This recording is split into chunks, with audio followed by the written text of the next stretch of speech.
7h19 sur Europe 1, c'est l'heure de l'édito éco, Dimitri Pavlenko. Bonjour Agnès Verdier-Molinier. Bonjour Dimitri, bonjour à tous. Agnès, le gouvernement a misé toute sa communication autour du budget sur le fait de tenir 5% de déficit par rapport à la richesse nationale. Et oui, ces fameux 5%, et c'est même avec ces 5% qu'ont été vendus tous les renoncements.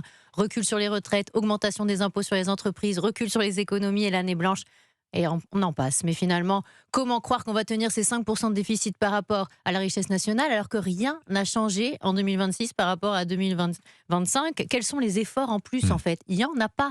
Et en 2025, on était parti, on s'en rappelle, sur 4,7% de déficit dans le budget initial. Et finalement, on clôture l'année 25 autour de 5,4% de déficit. Qu'est-ce qui ferait honnêtement que 2026 serait meilleur ? Alors, le gouvernement semble satisfait des recettes de prélèvements obligatoires, les impôts qui sont bien rentrés en 2025. Oui, les recettes sont même mieux rentrées que prévu, si l'on en croit la situation mensuelle budgétaire de l'État au 31 décembre dernier. Mais si le déficit de l'État est moins élevé que prévu, en fait, c'est de l'affichage. Cela ne changera pas la donne du déficit public total.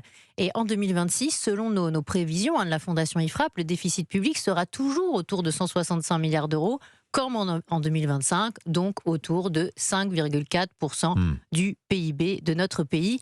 Le 5% de déficit, il ne sera pas tenu. Nous ne sommes pas les seuls à le dire. Moody's, l'agence de notation, le dit aussi. Pourquoi ? Parce que Bercy surestime ses recettes de prélèvements obligatoires de plus de 10 milliards, alors que plusieurs facteurs vont les entraîner, Dimitri, à la baisse.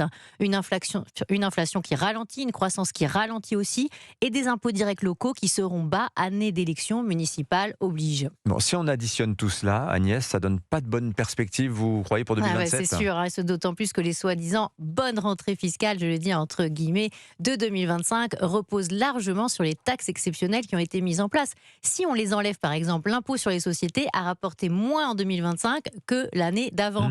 Ça veut dire quoi ? Tout simplement que se profile un budget 2027, année de la présidentielle, quasiment impossible, avec un déficit public qu'on peut déjà envisager autour des 6% de la richesse nationale, sauf à reconduire encore les taxes soi-disant exceptionnelles qu'on nous a resservies en 2026, après nous avoir dit en 2025 qu'elles étaient là que pour un an. En fait, c'est la fuite en avant des acomptes, de la cavalerie budgétaire.